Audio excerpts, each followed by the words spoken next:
Salut! Est-ce que tu aimes notre travail? Si c'est le cas, n'hésite pas à nous laisser des tips ou un don directement depuis le site www.ktbradio.org. On compte sur toi. Merci beaucoup et bonne écoute. KTB Radio, la radio du peuple.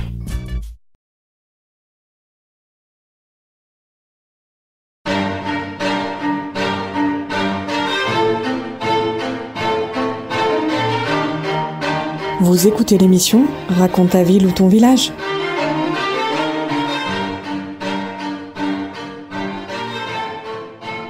Bonjour à tous et à toutes, bienvenue sur KTB Radio. Nous avons le plaisir aujourd'hui d'accueillir Nathalie Durleman. Bonjour Nathalie. Bonjour Laura. Alors Nathalie qui est spécialiste sur l'eau et qui a fait de nombreuses formations d'ailleurs sur l'eau. On va te présenter ton parcours. Alors, donc je m'appelle Nathalie Durleman. Moi, je vis déjà dans une région où l'eau coule de source, puisque en fait le haut des Hautes-Alpes est le départ en fait de l'approvisionnement de toute la région PACA. Donc j'ai toujours été passionnée, admirative de tous ces cours d'eau. Et la vie a fait que en 2014, du coup, j'ai rejoint une société qui n'est plus laquelle avec je travaille aujourd'hui, spécialisée justement dans la filtration, la vitalisation de l'eau et le traitement naturel du calcaire. Et à partir de là, je me suis vraiment passionnée par finalement l'importance de l'eau et son caractère précieux et vital et je dirais en danger aujourd'hui. Oui, justement, on va parler de cette importance de l'eau. Nous, on a la chance dans les Hautes-Alpes d'être les premiers maillons de la chaîne et d'en avoir à la source, si je puis dire, ouais. Une chose est certaine, c'est que l'été 2022, quand il y a eu cette grosse sécheresse, je pense qu'il y a eu vraiment une bascule. Je pense qu'il y a beaucoup de gens qui ont pris conscience de l'importance de l'eau, parce qu'il y avait énormément de restrictions. Et finalement, nous, on n'en a pas trop pâti, même si effectivement il y avait des interdictions d'arrosage, de pelouse trop réguliers et autres. Et c'est vrai qu'on a cette chance encore aujourd'hui d'être au départ de la source, tout à fait. Et l'eau calcaire ici, on parle beaucoup, on a une eau calcaire. Est-ce que c'est vraiment pas bien d'avoir une eau trop chargée en minéraux pour la santé ou pour... Alors, sauf problèmes médicaux. En fait, déjà le calcaire, il faut savoir que le calcaire n'existe pas dans l'eau. Le calcaire, c'est la fusion des ions calcium-magnésium qui, au contact de résistance chaude, forment ce qu'on appelle le tartre. En soi, il y a absolument rien de dangereux dans une eau calcaire. Par contre, c'est inconfortable. Inconfortable pour les canalisations, les appareils électroménagers, la peau, et c'est ce qui donne aussi ce caractère de dureté à l'eau. Mais aujourd'hui, il n'y a pas que le calcaire dans l'eau. Oui, il y a du chlore. Alors, évidemment, il y a du chlore qui est ajouté intentionnellement. Il faut savoir que ce serait une hérésie de faire voyager l'eau dans les réseaux de canalisation sans la chlorer. Puisqu'il y a beaucoup de canalisations obsolètes, il y a des fuites, il y a des facteurs de contamination tout au long de son passage. Par contre, à la maison, on n'en veut plus. Il faut savoir aussi que depuis le Covid, et ça, ce sont des normes européennes, en fonction de la population, les doses de chlore dans l'eau ont été multipliées par 2, voire par 3. Et on n'est jamais redescendu dans ce seuil.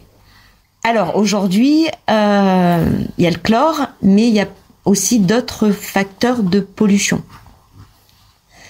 Les résidus de médicaments, oui. Des produits phytosanitaires, donc les pesticides, les métaux lourds, les hydrocarbures, et on parle beaucoup aussi aujourd'hui des fameux PFAS et des fameux polluants éternels et les microplastiques. Ah oui, qu'on n'arrive pas à se débarrasser forcément de l'eau lors d'une station, quand elle va dans une station. Ou... Alors déjà, il faut savoir que sur les 19 000 stations d'épuration en France, aucune n'a prévu dans son process de filtration de filtrer justement ces molécules chimiques, ce qui veut dire que ce qui rentre en station en ressort.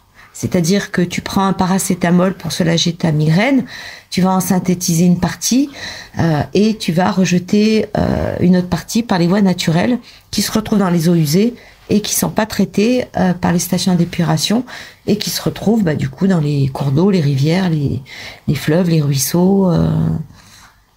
Qui polluent pour la biodiversité, enfin les poissons. Il y a effectivement la problématique de biodiversité. Il y a eu des études qui ont été faites par des scientifiques, et ça vous pouvez très facilement retrouver les informations sur le net, où en fait on s'est rendu compte qu'il y avait des ovaires qui poussaient sur les testicules des poissons. Donc il y a vraiment une mutation qui est émergente. On en mesurera peut-être les conséquences dans 5 ans, dans 10 ans, dans 15 ans. Et puis effectivement, on peut pas mettre ça que sur le dos de l'eau, on va dire, de la pollution de l'eau, puisqu'il y a l'alimentation, il y a l'air, il y a tellement de facteurs. Mais on se retrouve aussi aujourd'hui avec des problèmes de fertilité, puisqu'effectivement toutes ces molécules se retrouvent en bout de chaîne à notre robinet. Mais il existe des solutions quand même. Il existe des solutions. Alors déjà, la première solution, on va dire, c'est d'avoir cette conscience-là. Moi, je dis souvent que j'ai envie de contribuer aussi à l'ouverture des consciences, déjà sur cette ressource précieuse qu'il faut protéger, et puis sur nos modes de consommation. Il faut savoir que les molécules chimiques qui sont issus des produits d'hygiène, de beauté, de ménage qu'on utilise, qui sont aussi des molécules chimiques qui ne sont pas filtrées par les stations d'épuration, c'est l'équivalent de la pollution par les pesticides. Donc déjà, avoir cette conscience de se dire, qu'est-ce que je reverse dans mon eau et qu'est-ce que j'utilise dans mon quotidien. Après, déjà en 92, lors du sommet de la Terre à Rio, les experts environnementaux disaient que dans les années à venir, on n'aurait pas d'autre choix que de filtrer notre eau au point de consommation. Déjà, on est content d'avoir de l'eau au robinet. Oui. Déjà. On est préservé, nous, en plus. Déjà, on n'a pas besoin de partir avec nos bidons sur la tête pour aller chercher de l'eau. On n'a pas, comme dans beaucoup de régions sur la planète, une eau qui coule au robinet, qui est grise, qui est pas potable, qui n'est absolument pas utilisable. Donc nous, on a déjà cette chance-là, ce privilège. Après, en fait, arrivé à la maison, l'idée, c'est effectivement de filtrer l'eau pour la débarrasser de toutes ces familles de polluants. Oui, parce qu'on est capable de la dessaler maintenant, donc on est capable quand même de... Oui, c'est pas nouveau. De toute façon, il y a un média utilisé et on n'a pas fait mieux encore, qui est le charbon, qui va permettre effectivement de retenir toutes ces particules chimiques qui... on parle beaucoup des effets cocktails. On ne sait pas encore ce que peut donner dans l'avenir tous ces mélanges de molécules en fait, que ce soit les résidus de médicaments ou que ce soit des pesticides ou autres molécules de chimie de synthèse. Donc effectivement, une chose est sûre, c'est qu'aujourd'hui on parle beaucoup, et alors l'actualité regorge d'infos sur les PFAS et sur les microplastiques, qui sont des produits chimiques en fait qui ne se dégradent pas, voire très peu dans la nature. Donc imaginons ce que ça peut faire dans notre organisme. Qu'est-ce qu'on va justement découvrir comme nouvelles maladies qui vont émerger dans les années à venir. Ouais, c'est... Après, l'idée c'est pas non plus d'être alarmant, ni de faire peur, parce qu'on est déjà dans une époque où tout est prétexte à soit à culpabiliser, soit à faire peur aux consommateurs. Mais l'idée, c'est d'avoir cette conscience-là, et puis de trouver des solutions pour améliorer la qualité de l'eau à la maison. Puis aussi se rappeler qu'on est fait d'eau, totalement. Ça c'est la base, effectivement. Si on devait compter toutes nos molécules, 99 molécules sur 100, c'est de l'eau. On enlève l'eau de votre corps, les tissus de votre corps, vous êtes une grosse flaque d'eau. Et chiffre encore plus hallucinant, dans une cellule humaine, il y a 22 milliards de molécules d'eau. Donc là, on est vraiment dans l'infiniment petit. Il faut savoir qu'aujourd'hui, toutes les percées, toutes les découvertes en physique quantique nous permettent aussi justement de s'intéresser à l'infiniment petit. Donc 22 milliards de molécules d'eau pour une cellule, c'est juste hallucinant. Et effectivement, en effet d'eau, donc il est important effectivement d'apporter une eau de qualité. Moi, j'aime bien dire, en fait, l'eau n'est pas importante pour ce qu'elle apporte, elle est importante pour ce qu'elle emporte. En fait, l'eau, c'est le solvant le plus puissant qui existe. Donc, ce job, c'est nettoyer. Et aujourd'hui, l'eau n'arrive plus, l'eau qu'on ingère, parce qu'il faut renouveler régulièrement l'eau de notre corps. On dit souvent qu'il faut boire avant d'avoir soif. Parce que dès qu'on a soif, c'est que le processus de déshydratation a déjà commencé. Et aujourd'hui, malheureusement, l'eau ne fait plus le job, elle ne va plus jusqu'à la cellule parce que il y a trop de choses, notre organe, notre petite centrale d'épuration, a déjà du boulot pour dire non, ça je garde pas, ça je vais essayer d'éliminer. Et il reste très peu de choses du coup à la fin. L'eau n'arrive plus à jouer son rôle de nettoyant et de détox. Alors après, évidemment, on peut pas faire une généralité. Il y a des endroits où on reste encore privilégié. Il y a des endroits où l'eau est vraiment pourrie, mais ça, tout de suite, on le sent, au goût, à sa texture, à sa lourdeur. La couleur. Voilà. Donc, du coup, et souvent, les gens pensent que l'eau en bouteille est la solution. Oui, alors que il y a du plastique souvent autour de l'eau en bouteille, puis bon, elle doit être contrôlée, mais oui, comme notre eau du robinet. Oui, je sais pas si vous avez suivi l'information, c'était il y a quelques mois de ça.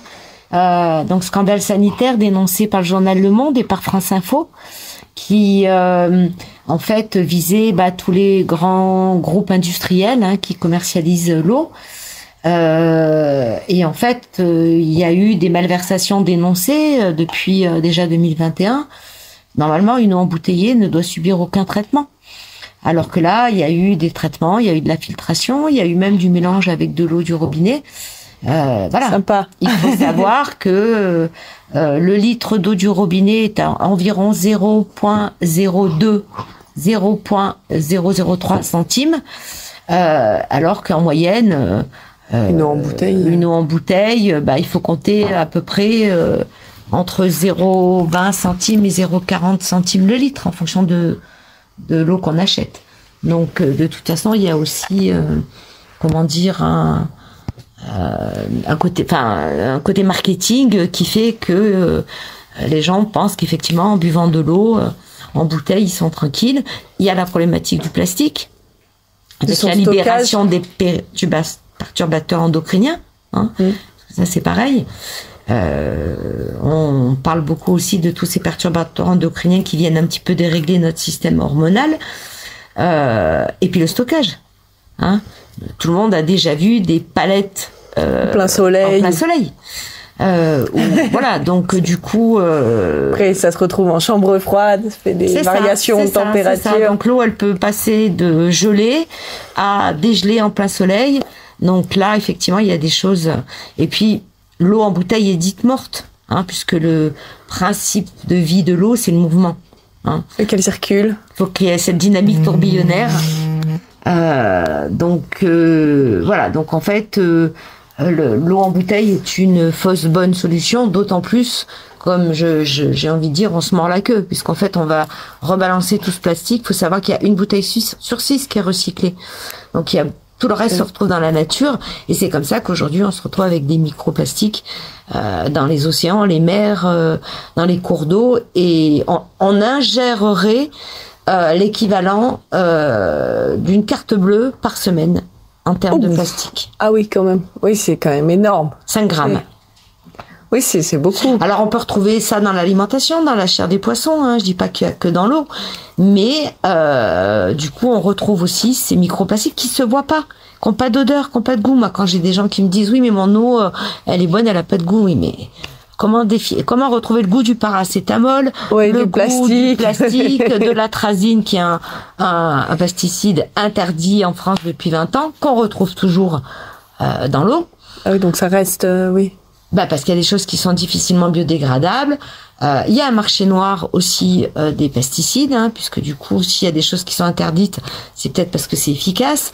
Enfin voilà, du coup, j'ai envie de dire, dès qu'on commence à tirer un bout de la pelote de laine et qu'on déroule, et ben effectivement, on se rend compte que on en est rendu aujourd'hui par nos modes de production et nos modes de consommation, et ben du coup à des dangers invisibles, des polluants invisibles qui ne font que s'accroître en fait. Et il y a peu justement une journée mondiale sur l'eau pour faire prendre un petit peu conscience aux citoyens sur l'importance de l'eau. Et tu organisais des conférences, tu organises également... tu es messagère de l'eau. En fait, je suis très active, évidemment, beaucoup sur les réseaux sociaux. Certains disent même activiste, mais j'aime pas trop ce terme. Alors, il faut savoir, je vous parlais tout à l'heure du sommet de la Terre à Rio en 92, et à partir de là, c'est l'Organisation des Nations Unies qui a mis en place cette journée, qui est célébrée chaque année le 22 mars, depuis 1992, pour justement qu'on puisse un peu focuser. Bon, une journée par an, c'est pas beaucoup. Ouais. C'est comme la journée pour les droits de la femme, c'est un peu limite. Mais voilà, c'est une période. C'est un bon début. C'est un bon début à laquelle j'essaie de contribuer. Donc cette année, la thématique était la fonte des glaciers. Oui. Parce que là, on voit souvent les banquises. Voilà, on a parlé effectivement de l'eau qui nous concerne. D'ailleurs, à ce sujet, vous savez qu'on ne parle plus d'eau potable aujourd'hui. Si vous regardez dans le dictionnaire Larousse la définition de l'eau potable, c'est une eau qui peut être consommée sans danger. Aujourd'hui, on parle d'eau destinée à la consommation humaine, EDCH. On dit long quand même. Voilà, donc du coup... c'est chimique un peu déjà. Eau destinée à la consommation humaine, on parle plus d'eau potable. Du coup, oui, moi je sais que j'essaie effectivement... Donc on a eu une visioconférence là, le 21 mars. Je peux adresser le replay de cette visio à toute personne qui en ferait la demande, justement sur les PFAS, les polluants éternels et les microplastiques. Parce qu'il est important. Moi, je dis toujours, quand on va manger au McDo, on sait ce qu'on mange. Quand on va acheter, je sais pas, un produit solaire bas de gamme, machin. Quand on va acheter des bonbons bourrés de sucre et d'additifs, et on sait, on a la conscience. Je dis pas qu'il faut pas le faire, mais il faut avoir la conscience de ce qu'on fait. Pareil pour l'eau. C'est vraiment l'idée, c'est pas d'être parfait parce que c'est pas ce qu'on nous demande, mais au moins d'avoir la conscience effectivement de comment on consomme pour peut-être justement changer un petit peu les modes de production sur lesquels on n'a pas de prise. Oui. Et du coup, cette journée, donc il y a des thématiques chaque année. Chaque année, il y a des thématiques. Voilà. Donc, oui, Carlo, c'est. Donc voilà, là cette année, c'était la fonte des glaciers. C'est pareil. Nous, citoyens lambda, c'est difficile. On parle beaucoup de réchauffement climatique. On parle beaucoup effectivement d'hausse des températures. On voit bien qu'il se passe des choses. On a eu un hiver relativement clément. Finalement, là où avant on avait de la neige, on a de la pluie. Donc on voit bien qu'il se passe des choses. Je suis pas spécialiste en la matière, mais c'est important effectivement de s'informer et puis de voir à son échelle ce qu'on peut faire. Oui. Et arrêter de culpabiliser les gens. Enfin, je veux dire, oui, être vraiment dans cette démarche. Qu'est-ce que je peux faire moi pour avoir un impact sur toutes ces changements climatiques et toute cette pollution qui ne fait que s'accroître. Oui, il n'y a pas besoin d'avoir de la restriction ou d'être. Le discours, moi, j'ai pas envie qu'il soit moraliste. On n'a pas à dire aux gens ce qu'ils ont à faire. Oui. Juste déjà, de toute façon, c'est le meilleur moyen pour pas ouvrir de communication. Mais il y a tellement d'informations. Il y a tellement d'informations aujourd'hui qu'on peut trouver facilement qui permettent effectivement de voir ce qu'on peut mettre en place. On peut te retrouver donc sur les réseaux. Alors, du coup, je suis effectivement sur Facebook, sur Instagram, sur TikTok. Bon, j'avoue que l'univers de TikTok des fois Faut s'y faire. Faut s'y faire, oui, c'est ça. Et puis, je suis toujours, réceptive et à communiquer. Moi, si on m'appelle et qu'on a besoin d'avoir des infos, je vais pas faire ma commerciale et vous refourguer un système. C'est juste que, voilà, j'ai envie, effectivement, de partager. J'ai envie de partager. Je suis passionnée. J'ai lu plein de bouquins, j'écoute plein de conférences. Je suis vraiment passionnée autant sur notre eau intracellulaire. On parle beaucoup de mémoire de l'eau. Voilà, il y a des travaux qui ont été portés justement sur la mémoire de l'eau. D'ailleurs, il y avait eu une étude quand c'était positif ou des gens qui étaient qui appréciaient l'eau ou quelqu'un qui boit un verre d'eau d'un coup sec. Où il y avait eu plein de choses. Je me rappelle plus exactement. Du coup, c'est les travaux du professeur Emoto, que les gens connaissent, qui était japonais, qui lui, par la cristallisation sensible, donc c'est ça. Arrivé, c'est-à-dire que si vous avez, il y a des expériences sur le riz aussi. Ah oui. Du riz cuit qu'on met dans un bocal avec de l'eau, sur lequel on va écrire amour, gratitude, bienveillant, je t'aime. Où on va écrire des choses terribles, et qu'on va laisser dans l'indifférence totale. On va se rendre compte que y en a 2 qui vont moisir, et puis il y en a un qui va vieillir mais qui va pas forcément moisir. Donc en fait, moi préfère c'est l'amour qu'on donne à l'eau. En fait, moi j'aime bien parler. On parle beaucoup de mémoire de l'eau, mais moi j'aime bien parler de mémoire par l'eau. C'est-à-dire que la mémoire, l'eau, elle a la capacité de mémoriser les informations qu'elle a autour d'elle.